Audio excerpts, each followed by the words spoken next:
asistir a este webinar. Hemos visto por ahí que hay gente hasta de México, así que estamos muy contentos con vuestra asistencia por aquí. En este webinar, como veis, participamos Antonio de Francisco y yo, que soy Belén Villalba.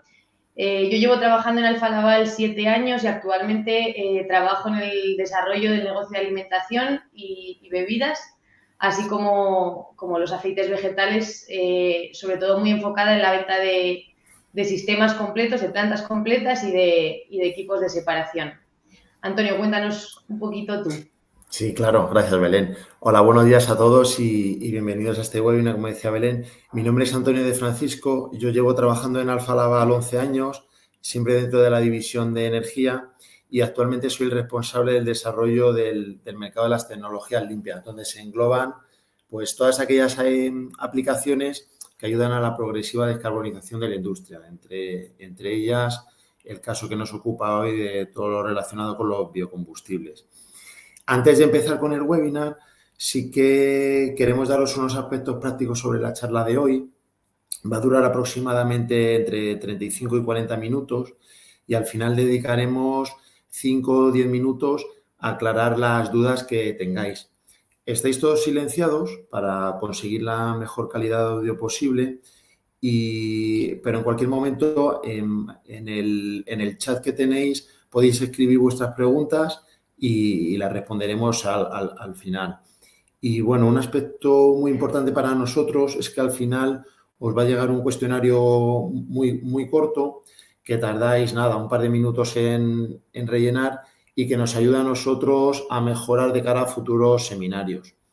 Y bueno, ahí en la imagen veis nuestros datos de contacto por si necesitáis contactar a Alfa Laval en el futuro. Y bueno, te dejo a ti, Belén, que comiences con el webinar. Perfecto. Muchas gracias, Antonio. Nada. Bueno, pues empezamos, si os parece. Vamos a empezar diciendo que el complejo de HVO, como vemos en la imagen de la diapositiva, engloba distintas etapas. En este caso, Alfa Laval participa en las principales. En el proceso de producción, por ejemplo, en este caso, tratamos de mejorar la eficiencia energética a través del uso de nuestros intercambiadores de placas con el objetivo de optimizar el proceso completo. En el caso del pretratamiento de la materia prima, lo que trataremos aquí son aceites vegetales y grasas. En este caso, somos capaces de dar un suministro completo de la planta. Y por último, y no menos importante, trabajamos también en el manejo de todas las aguas residuales que se utilizan en el proceso, con el objetivo de recuperarlas y optimizar de nuevo el proceso. Hoy, en este webinar, veremos las 3 secciones que se indican en la diapositiva a mano en el lado izquierdo. En primer lugar, hablaremos de la sección de pretratamiento. En esta etapa, al final, se trabaja diferente en función de la materia prima que se está procesando y de las impurezas que esta materia prima contiene. Es por esto que en esta etapa lo que necesitamos es trabajar en una planta con la mayor flexibilidad posible. En segundo lugar, en los procesos de HVO, el objetivo principal en este caso, o Alfa Laval lo que busca aquí es la máxima eficiencia energética en la sección o en la etapa de fraccionamiento. Y por último, como decíamos antes, hablaremos de la planta de tratamiento de aguas residuales. Tanto en el pretratamiento como en los procesos de HVO se está generando gran cantidad de aguas y este agua al final podemos reciclarlo y reutilizarlo al máximo para minimizar la huella ambiental. Por lo tanto, en base a esto, en la parte derecha de la diapositiva podéis ver algunas de las principales ventajas que se obtienen en el proceso, ¿no? Gracias a la flexibilidad que se ofrece, por ejemplo, en la planta de pretratamiento, se pueden tratar distintas materias primas y conseguir muy buenos resultados en el proceso en global. Podemos también, gracias al pretratamiento, alargar la vida útil del catalizador luego en el proceso de HVO. Seremos capaces de maximizar el rendimiento gracias a ese pretratamiento y a las soluciones energéticas que Antonio nos comentará después. Con esto también podremos minimizar el CAPEX y, como decíamos antes, gracias al tratamiento de aguas residuales que se obtienen a lo largo de todo este proceso, podemos recuperar energía y además podemos reducir el consumo de agua. Una vez visto un poco la idea del webinar de hoy, vamos a entrar en materia y vamos a empezar con el pretratamiento de aceites vegetales y grasas. La primera pregunta que nos viene un poco a la cabeza es ¿por qué deberíamos pretratar, ¿no? esta materia prima? Bueno, pues la principal razón por la que pretratar es la de retirar los contaminantes de esta materia prima o al menos ser capaces de reducirlo a niveles que se consideran, digamos, aceptables, ¿no? Reduciendo estos niveles, seremos capaces de reducir el riesgo de corrosión y aseguraremos un correcto rendimiento del proceso.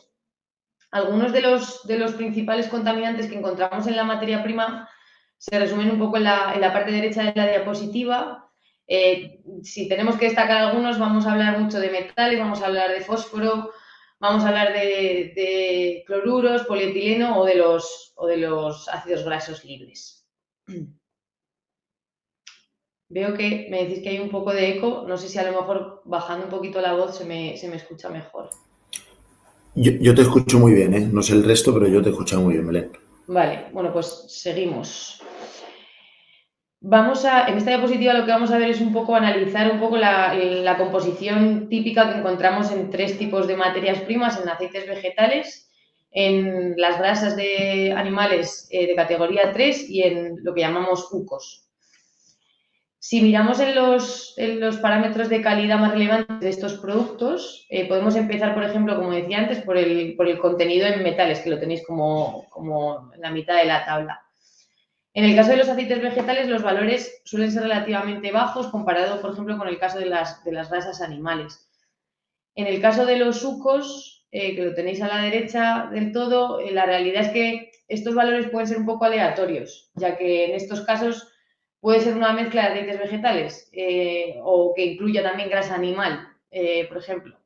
Y no hay una especificación tan concreta o tan específica, lo cual nos puede dar lugar a variaciones, ¿no?, en la calidad del alimento que estamos metiendo en la planta.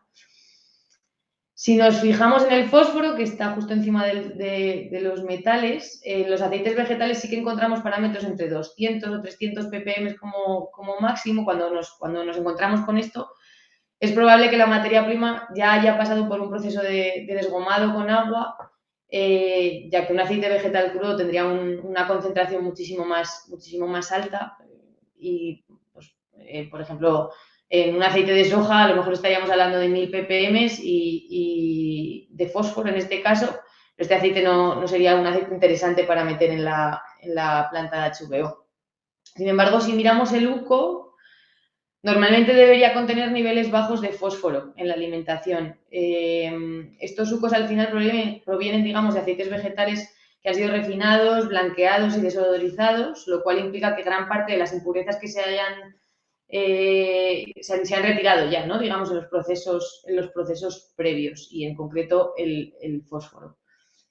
Por último, en el caso de la grasa animal, puede tener al final una amplia variedad de niveles de fósforo, que en este caso no es comparable con los aceites vegetales o con los sucos y en forma de fósforo más que de fosfátidos. Lo que llama la atención en el caso de las grasas animales es la concentración de polietileno y cloruros, que los tenéis al final de la tabla. En el caso del polietileno, normalmente lo que vemos en aceites que proceden de Europa o de Asia es que los niveles son menores de 50 ppm, lo cual está muy bien, y esto no significa que si superásemos esa concentración, ¿no?, se requiriera un tratamiento extra o adicional. Más o menos lo mismo pasa en el caso de los cloruros. Es en las grasas animales y en los sucos donde realmente vemos los niveles más altos de este tipo de componentes. Perdón. Normalmente, mientras que la mayor parte de los cloruros estén en forma inorgánica y que puedan ser lavados y retirados del aceite, no necesariamente se necesitará un tratamiento extra en el proceso para reducir o retirar estas impurezas. Por último, si nos vamos a la primera línea de la tabla, si nos vamos a los a los ácidos grasos libres, no es un componente que sea muy preocupante. Normalmente los aceites vegetales suelen estar por debajo del 3%, hemos visto entre el 0,5 y el 1,5%. En el caso de los sucos, este porcentaje sí que puede variar dependiendo de dónde venga el aceite, porque al final si ha requerido un transporte, digamos, durante mucho tiempo, largos recorridos y demás, la humedad al final puede ayudar a que se produzca la hidrólisis y esto fomente la creación de el aumento del ácido graso libre. En este caso, en las grasas animales también es un parámetro variable y sobre todo en la categoría 3 de grasas animales. Si nos fijamos ahora en lo que obtenemos de nuestra unidad de pretratamiento, ¿no? Es decir, la corriente que al final vamos a alimentar a la planta de HVO, en este caso hemos considerado como 4 proveedores de esta materia prima que va a entrar en el proceso de HVO. Y por destacar o hacer 4 comentarios rápidos en esta tabla, el nivel, vamos a empezar por el fósforo, igual que hemos empezado antes con el fósforo y metales. El nivel demandado de fósforo es bastante bajo, así como el total de metales, que está alrededor de 5 ppm. Otro dato que tienen en común estos 4 proveedores es que se demanda una concentración máxima de 50 ppm en la composición de polietileno en la corriente de entrada, ¿no? Que entra al proceso de HVO. Normalmente esto no suele ser un problema, pero es cierto que en el caso de las grasas animales puede que se requiera un tratamiento extra para alcanzar estos valores. Por otro lado, en el caso de los cloruros, hay uno de los proveedores que digamos que se sale del estándar, ¿no? Estamos hablando de 10 ppm, 5 ppm, si tenemos algún proveedor que va a suministrar con 50 ppm. Y también se hace referencia a un porcentaje bajo de ácidos grasos libres, de entre el 20 y 25% en este ejemplo.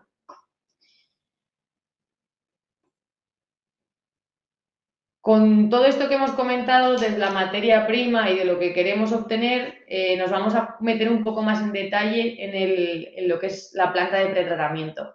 Digamos que esta etapa está formada por 4 subetapas o 4 pilares, digamos, principales. Primero tenemos la mitigación de cloruro, la retirada de polietileno, el desgomado y la absorción, siendo las 2 primeras opcionales. La mitigación de los cloruros solo se produce cuando hay una composición muy elevada de estos en la corriente de alimentación a esta planta. Esto se puede dar sobre todo en grasas animales con 200 ppm de concentración de entrada de cloruros. En este caso lo que haríamos, el proceso al final es un lavado del aceite con agua, donde el objetivo es retirar estos cloruros inorgánicos de tal forma que reduzcamos los niveles hasta que sean aceptables para la fase de desgomado. En esta etapa, al final, vamos a obtener como subproducto, como comentábamos al principio de la presentación, un agua sucia, ¿no? Que luego, más adelante, Antonio nos comentará qué podemos hacer con todo eso. La otra sección que es opcional es la de retirada de polietileno, de nuevo, sobre todo aplicable a líneas de tratamiento de grasa animal, en este caso con un contenido superior a 50 ppm. En este caso, lo que se hace en esta etapa es una especie de filtración en frío, donde se retira el polietileno que se ha solidificado a través de un medio filtrante. Y en este caso lo que obtendríamos como subproducto sería esa materia filtrante que hemos utilizado. Si nos centramos un poco en lo que es el core del proceso, hablaríamos del desgomado como primera etapa, donde principalmente eliminamos los fósforos y los metales en la grasa o en el aceite, llevándolos a niveles aceptables, como comentábamos. En este caso obtendríamos como subproducto las gomas y algo de agua residual.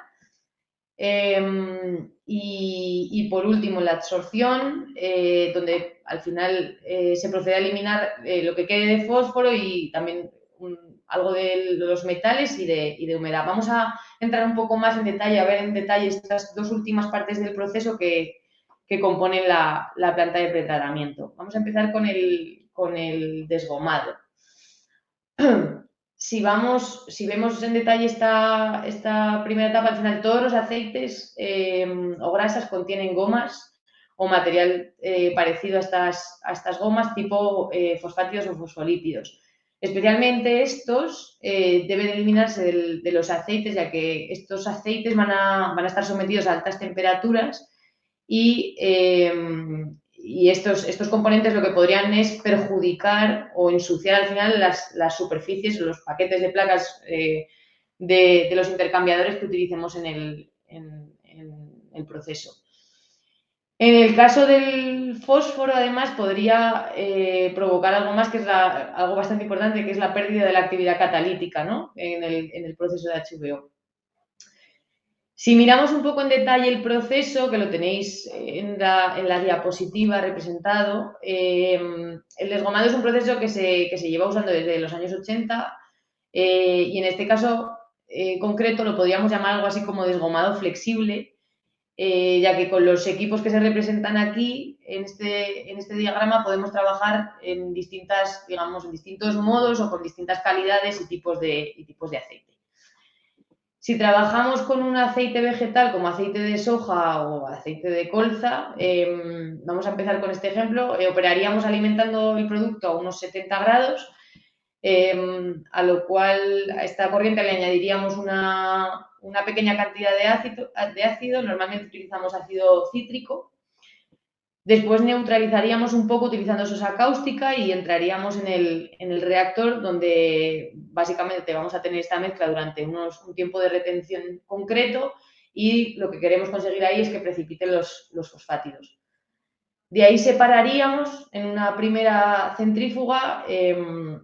Por un lado aquí obtenemos las gomas que comentábamos antes en el resumen anterior, esas gomas, y por otro lado la fase ligera, que es el aceite, que saldrá de esta etapa de lavado con alrededor de 30 ppm de fósforo y con valores bastante bajos de metales. Normalmente en estos casos recomendamos hacer una segunda etapa de lavado en caliente para remover lo que quede de fósforo y tras esa segunda etapa de separación lograremos salir con alrededor de 10-15 ppm de fósforo antes de pasar a la siguiente etapa. Como decíamos, aquí tenemos tanto agua sucia, digamos, como esas gomas, ¿no? que se obtienen de subproducto. Por poner un poco en situación, si utilizásemos UCO como alimentación, en esta etapa estaríamos más centrados, si trabajásemos con UCOs, en la eliminación de los cloruros, ya que tanto los metales como el fósforo, en este caso, serían más bajos. Aquí en la etapa de separación lo que obtendríamos no sería tanto esas gomas como las que obtenemos en el aceite vegetal, sino que hablaríamos más de un agua residual con algo de materia grasa. Y por último, respecto a las grasas animales, el proceso es el mismo, aunque aquí varía un poco el tiempo de retención en el reactor, tendríamos un tiempo menor en este caso. Dependiendo de la cantidad de fósforo que tengamos en la entrada, va a variarnos un poco el subproducto que tengamos, sobre todo en cuanto a las gomas. Aquí también realizaríamos dos etapas de lavado previo a la fase de absorción. Si pasamos a la última fase, ¿no? A esta etapa de absorción, normalmente en estos casos hablamos de que esta absorción es un blanqueamiento del producto, porque además de retirar las impurezas que tiene la materia prima, vamos a retirar algo de color. Aunque en este caso el principal objetivo es retirar los fosfátidos que quedan tras el desgomado y reducir el contenido de metales que pueda quedar. Normalmente, de nuevo comenzamos calentando el aceite de 70 a unos 100 grados, hasta unos 100 grados, que en el caso de los aceites vegetales sería suficiente. Después de esto, lo que vamos a hacer es añadir un poco de ácido cítrico y antes de entrar a los reactores, aquí lo que tenemos es el absorbente, que es la tierra de blanqueo, la famosa tierra de blanqueo, que se estará dosificando de manera continua de tal forma que se reparten, ¿no?, en los reactores esa tierra que estamos utilizando. El aceite lo mantendremos durante un tiempo de retención en esos reactores antes de pasar a los filtros. En este caso, nosotros en Alfa Laval hemos visto desde plantas de pequeña capacidad, donde tenemos 2 filtros, normalmente uno en operación y otro en stand-by, para que cuando uno esté trabajando el otro se esté limpiando. Y si hablamos a lo mejor de capacidades mayores, hemos llegado a ver entre 12 o 13 filtros, de los cuales pues 10, 11 están trabajando y 1 o 2 están en stand-by o en limpieza. Estos filtros están trabajando a presión y poseen, me imagino que todos lo sabéis, esas placas, ¿no?, donde se retiene la materia filtrante y a través de donde hacemos pasar el aceite. Una vez que empezamos a trabajar con esos filtros y empezamos a ver que la pérdida de carga aumenta, digamos que sería un buen momento para limpiar esas placas y retirar ese material filtrante. Todo esto se realiza de forma automática en la planta. La descarga también es automática. Básicamente, al final lo que hacen las placas es vibrar, ¿no? Las placas o esas hojas donde está la materia filtrante se vibran y esa materia cae a la parte baja del filtro y se retira. Si entramos un poco en detalle de las materias primas, en el caso de los aceites vegetales suelen ser bastante fáciles de blanquear. Donde más problemas podemos tener en esta parte del proceso es en el caso de los sucos y de las grasas, ya que tienen unos ratios de filtración más bajos. Por eso, habitualmente, en este caso, lo que se hace es, se utiliza también lo que llamamos una etapa de precapado del filtro para mejorar un poco la parte del filtrado de la materia prima. Después de la filtración, ese aceite, digamos que lo pulimos, de tal forma que retiramos esas partículas más pequeñas que puedan quedar de la tierra en el aceite, y una vez pasado este paso, el aceite puede enviarse directamente o a almacenaje o bien se puede enfriar hasta unos 50 grados aproximadamente.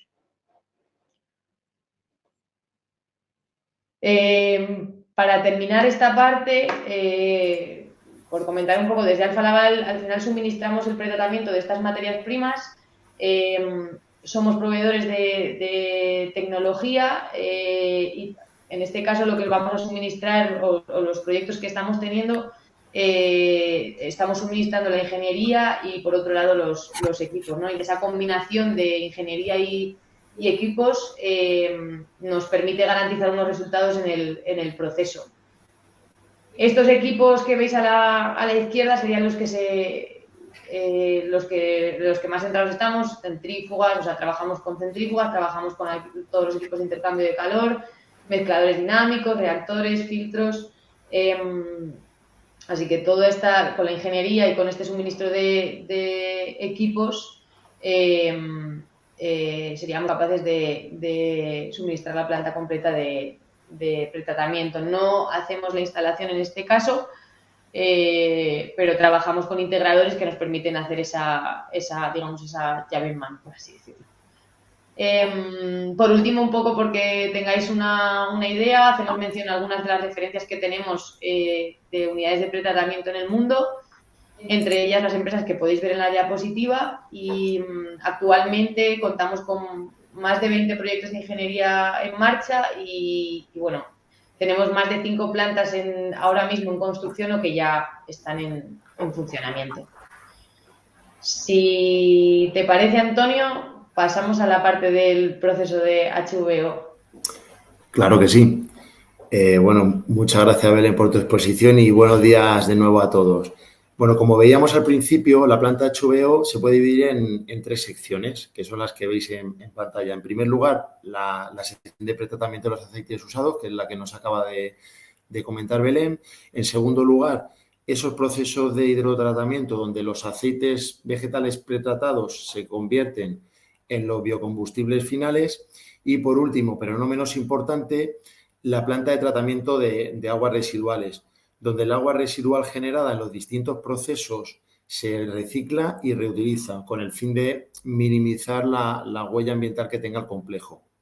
Belén nos ha hablado de la parte de pretratamiento y yo me voy a centrar ahora en las otras dos partes, cómo optimizar esos procesos de transformación de aceites y la gestión del agua residual generada.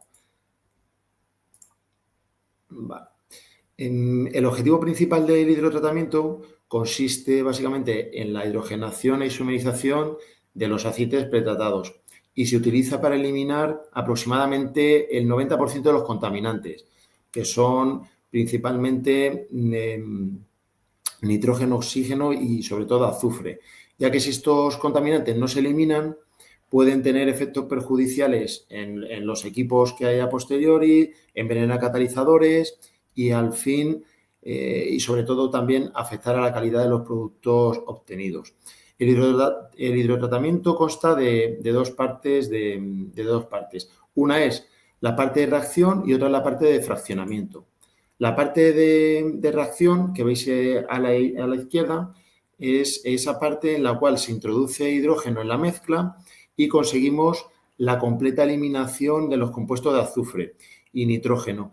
Y también se obtienen fracciones más ligeras a partir de las corrientes pesadas que entraban en la alimentación. Y luego, posteriormente, a la derecha, veis la parte de fraccionamiento, donde esos productos de reacción son enviados a una torre de fraccionamiento, de fraccionadora, donde son separados y se obtiene una nafta hidrodesulfurada que se va a utilizar como materia prima en etapas posteriores. Aunque nosotros en Alfa Laval tenemos referencias en las dos partes, tanto en la parte de reacción como en la parte de fraccionamiento, la parte de reacción es un proceso de muy alta presión. Así que donde más trabajamos con nuestros intercambiadores de calor eficientes es en la parte de fraccionamiento, principalmente en posiciones como el carga-fondo, condensadores, reboiler, enfriadores finales de producto, etcétera, etcétera. En este diagrama que veis en la diapositiva es un esquema muy simple de la sección de fraccionamiento típica de un complejo de HVO. Empleando las soluciones de calor lo más eficientes posibles, podremos optimizar tanto el balance de masa como el de energía y, por lo tanto, maximizar la eficiencia general del proceso. Y esta optimización se puede realizar o se puede buscar con tres objetivos. El primero de ellos es el de maximizar la eficiencia energética, donde podemos actuar de varias maneras.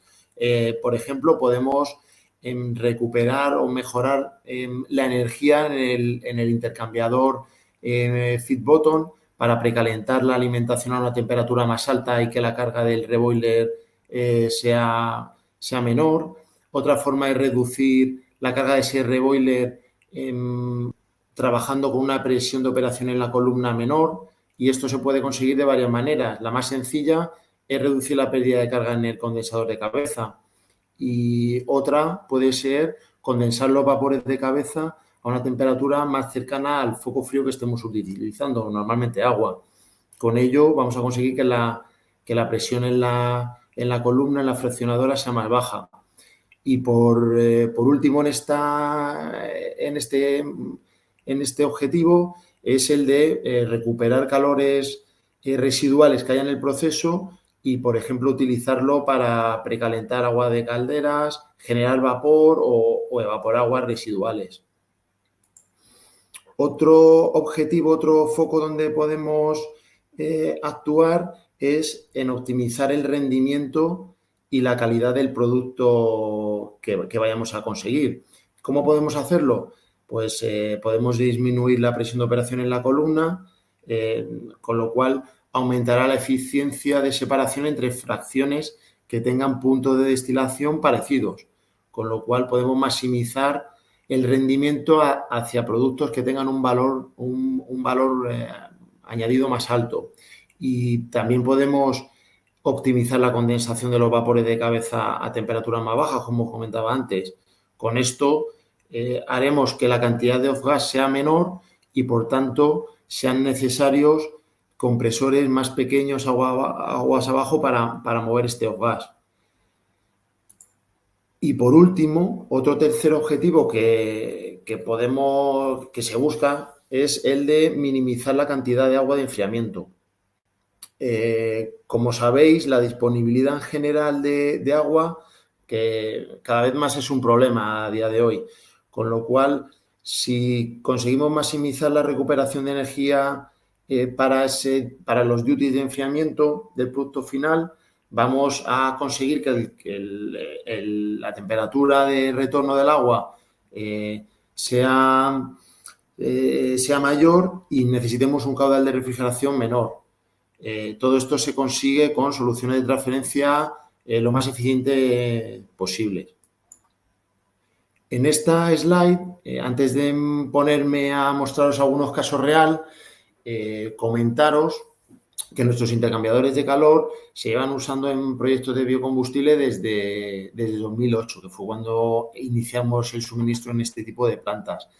A partir de 2020, con motivo de una necesidad cada vez mayor de descarbonizar la industria, el número de proyectos de biocombustibles ha sufrido un incremento y, por lo tanto, también nuestras referencias suministradas en este tipo de proyectos. Este gráfico que veis en la pantalla excluye todas aquellas soluciones de Alfa Laval para unidades de hidrotratamiento, que es las que nos ha comentado Belén al principio. Y solo se centra en los procesos de hidrotratamiento de los aceites ya tratados. Si miramos a la parte del complejo donde más se utilizan nuestras soluciones, me he pasado, sería en la parte de aminas y de surwater. Y aunque sí que es cierto que cada vez más estamos suministrando equipos en las aplicaciones que veis en los gráficos en la barra de colores, que son unidades de hidrotratamiento, isomerización, fraccionamiento del proceso, etcétera.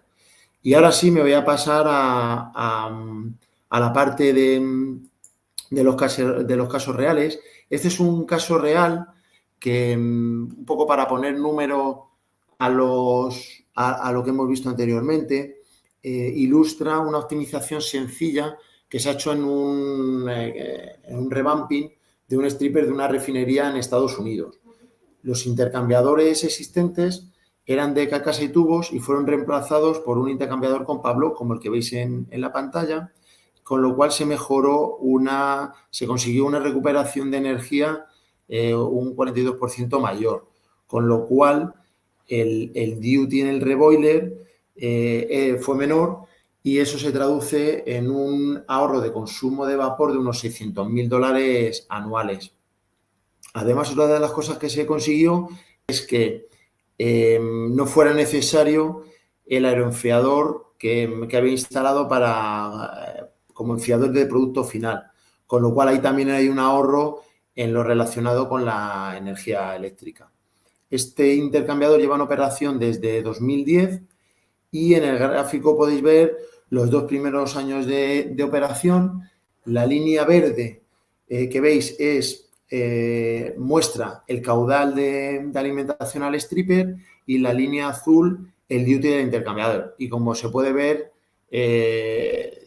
una operativa del intercambiador muy homogénea, sin caída del rendimiento durante este tiempo. Vale, ahora vamos a pasar a la parte de ya otro caso real. Este es un segundo caso de una planta HVO que se va a construir en una refinería en el norte de Europa. En este caso, el cliente quería maximizar la recuperación de calor residual que hay en el proceso con 2 motivos. Uno era el de producir vapor y otro el de transferir calor a un sistema de district heating. En esta optimización energética se están utilizando 4 fuentes de energía de diferente grado. Son, por un lado, los vapores de cabeza del stripper y de la fraccionadora y también las corrientes diésel y queroseno que se producen. En rojo, con recuadro rojo, podéis ver las posiciones sobre las cuales se han optimizado para mejorar esta recuperación de calor. Con estas mejoras, en total, se van a generar 10 toneladas hora de vapor y se va a precalentar un circuito de agua caliente desde 400, de aproximadamente, unas 400 toneladas hora, desde 65 hasta 95 grados. Y parte de ese vapor producido se va a utilizar para evaporar las aguas residuales de la planta. Que eso es un tema que os voy a comentar en la siguiente diapositiva. El coste que tienen estos equipos, estas 6 posiciones, son aproximadamente 900.000 euros. Y desde el circuito de agua caliente que se va a producir, se van a enviar 15 megavatios para un sistema de district heating, de calefacción urbana, suponiendo un precio de la energía del district heating de 5 euros por gigajulio. Estamos hablando de un ahorro anual de aproximadamente 2,5 millones de euros. Y deciros que esta optimización del proceso se ha realizado en cooperación entre nosotros, Alfa Laval, y el licenciante del proceso de HVO a petición expresa del cliente final, que buscaba una solución energética lo más eficiente posible para su nuevo complejo HVO. Aparte de la parte de pretratamiento que nos comentaba Belén, y esta parte de hidrotratamiento que os acabo de contar yo, otra de las partes de los proyectos de biocombustible donde estamos presentes es en la de reaprovechamiento del calor residual. En Alfa Laval también disponemos de soluciones de separación por evaporación y con estas tecnologías es posible recuperar las corrientes de rechazo, de agua de lavado del pretratamiento y generar un agua de proceso muy limpia que se puede reutilizar en esa sección de pretratamiento. Con esto se consigue aprovechar el calor residual que tenemos disponible en la planta de hidrotratamiento, que pues como hemos visto puede tener aproximadamente un coste cero, y para recuperarlo pues basta con instalar una serie de intercambiadores de calor lo más eficientes posibles. Con toda esta recuperación conseguimos una circularidad del proceso y minimizar el impacto que pueda haber en la PTA del complejo donde vaya instalado la nueva planta de HVO.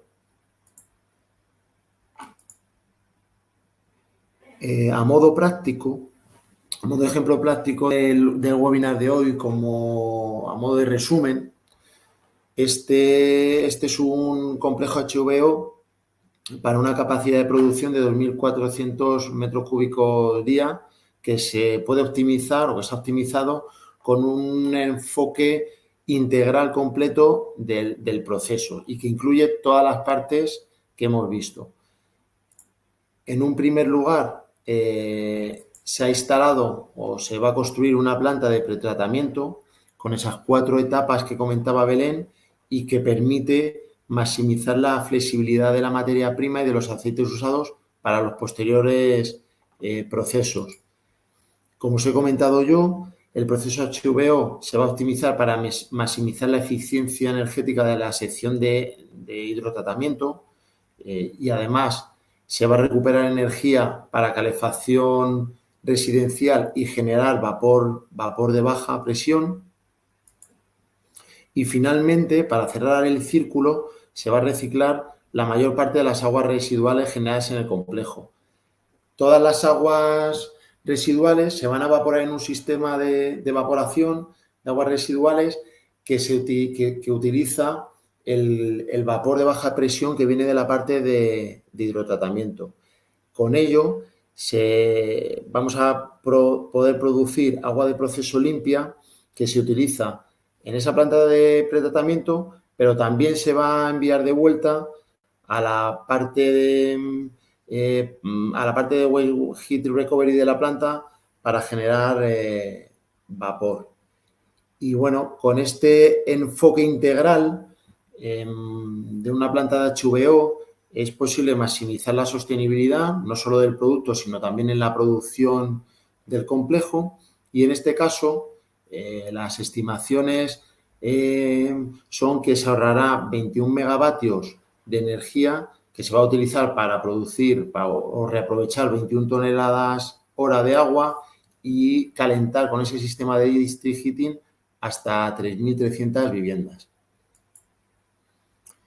Y bueno, ya he llegado a la última parte de mi diapositiva y simplemente comentaros que en Alfa Laval tenemos tanto el conocimiento como la experiencia para ayudaros a identificar estas oportunidades de optimización y colaborar con vosotros para sacar el mayor potencial del proceso. Pero para ello debéis de involucrarnos en las etapas más tempranas de los procesos, prácticamente en las etapas de ingeniería conceptual, ya que si estas optimizaciones no se hacen en las primeras etapas y hay que revisar posteriormente la ingeniería, pues bueno, supone un extra coste para el cliente final de la planta, aparte de un impacto en el timing de los proyectos. Y deciros que nuestro soporte no solo acaba con la entrega de los equipos, sino que estamos presentes en los procesos, en los procedimientos de puesta en marcha y parada de los equipos, en la formación del personal de la planta, así como el seguimiento del rendimiento de los equipos una vez están en operación.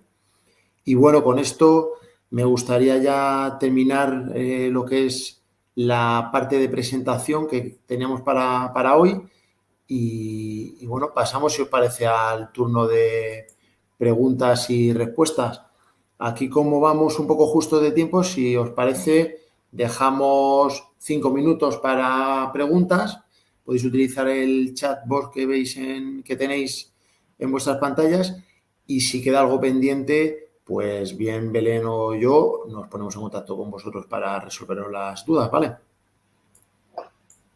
Gracias, Antonio. Nada. Solo comentar que aquí en la última diapositiva tenéis también tanto nuestros correos como los números de teléfono y que estamos disponibles también por teléfono para resolver vuestras dudas, que se nos ha extendido un poquito más de tiempo el webinar. Bueno, creo que he respondido a Cristina si íbamos a enviar la presentación, que he visto antes la pregunta. Corrígeme, Antonio, si me equivoco, pero bueno, en principio el webinar este que se está grabando lo vamos a dejar colgado en la página web de Alfa Laval y sí, allí lo podrán ver. No estoy segura de si enviamos la presentación, la verdad, como tal. Pues la presentación, normalmente lo que se cuelga es la grabación de la presentación, pero bueno, entiendo que no hay ningún problema en compartir con vosotros el material, enviar la presentación en PDF. O sea que si queréis, pues yo creo que normalmente donde se cuelga la grabación se adjunta también la presentación, pero bueno, en cualquier caso, si no está disponible, nos escribís y os la enviamos por email. Vale, empezamos. Veo que hay una pregunta de Iván Manzano. Sí. Sobre la fase de degomado y eliminación de metales. Sí. Pregunta si los paquetes o kits vienen integrados con sus propios PLC e instrumentación. En este caso, Iván, somos flexibles. Podemos suministrar la automatización y la instrumentación directamente nosotros, pero que también si vosotros trabajáis con algún integrador o con alguien que pueda encargarse de esta instalación y de esta instrumentación, también trabajamos de esa forma con algunos clientes. O sea que realmente somos un poco flexibles. Vale. Héctor Aventaño preguntas o comenta que en la planta donde trabajo realizamos procesos de limpieza de capado y pasivación. Requerimos disminuir el desperdicio de productos químicos de limpieza y recuperar las grasas antes de disponer de los residuos a través de operaciones unitarias. ¿Podemos emplear el pretratamiento de separación de grasas? Héctor, en este caso, si quieres, si te parece bien, nos ponemos en contacto contigo o al revés y lo podemos ver un poco más en detalle, si te parece. Es un poco más concreto, más específico y creo que va a ser mejor si lo tratamos en un aparte, si te parece bien. José Antonio Gómez preguntas ¿hasta qué punto un mismo diseño de pretratamiento es versátil para distintas calidades y naturaleza de cargas? Esta es mía también. Como al principio decía en la pregunta de Iván, al final nuestra idea de planta de pretratamiento se basa en un concepto de flexibilidad. En el desgomado podemos operar al menos en tres modalidades diferentes. El desgomado especial para aceites con alto contenido de fósforo, el desgomado ácido para grasas animales y, y lavado ácido para los sucos o alimentos, o aceites vegetales con un contenido bajo de fósforo. Para nosotros, en este caso, la flexibilidad sí muy importante, por lo que comentábamos al principio en el webinar, de que la materia prima, digamos que en este caso es un poco problemática, ¿no? No sabes muy bien con qué especificación te vas a encontrar. Y bueno, ese es un poco el concepto que tenemos. No sé si respondo a tu pregunta. Bueno, Iván Manzano comenta, caso fraccionadora de HDS, en distintas aplicaciones mostradas hay límite de delta P entre ambos lados de las placas, es decir, los cambiadores de placa tienen límite de uso por diferencia de presión entre el producto de un lado, y el otro de las placas. Pues Iván, este tipo de equipos que se suele instalar en estos sistemas, en estas unidades, son intercambiadores con par block, que se diseñan a presiones diferenciales máximas, es decir, se puede diseñar en un lado a presión de diseño y en el otro lado a vacío, con lo cual en un lado pueden trabajar a una presión de hasta 60 bares, que es el límite de presión de diseño para las cuales los fabricamos, y en el otro lado a presiones prácticamente de vacío, con lo cual no hay una limitación en delta P en ambos lados del intercambiador. Adolfo Celtrán pregunta, ¿en qué punto del proceso se eliminan los FFA? ¿Qué valores de azufre se obtienen en el proceso de HVO? Si os parece, como son ya las 11 menos 10, Antonio, no sé qué opinas, vamos a cortar aquí el webinar, pero Adolfo, si tienes ahora o en unos minutos tiempo, si quieres comentamos esto un poco más en detalle y lo vemos aparte, igual que lo que le comentaba a Héctor. Vale, por mi parte sí, porque además ya hemos llegado a los 50 minutos de duración del webinar, entonces si queréis, pues como comenta Belén, estas dos preguntas que han entrado a última hora nos ponemos en contacto con vosotros directamente y os las resolvemos y las comentamos. Simplemente recordar lo que decías, Antonio, al principio, sí, que vamos a enviar una encuesta y os agradeceríamos que la respondierais para tener vuestro feedback y, bueno, pues mejorar para los futuros seminarios o webinars que hagamos. Muchísimas gracias a todos, esperamos que haya sido de interés y nos vemos en las plantas de HVO. Sí, muchísimas gracias y nada, que paséis buen día a todos. Gracias. Hasta luego. Gracias.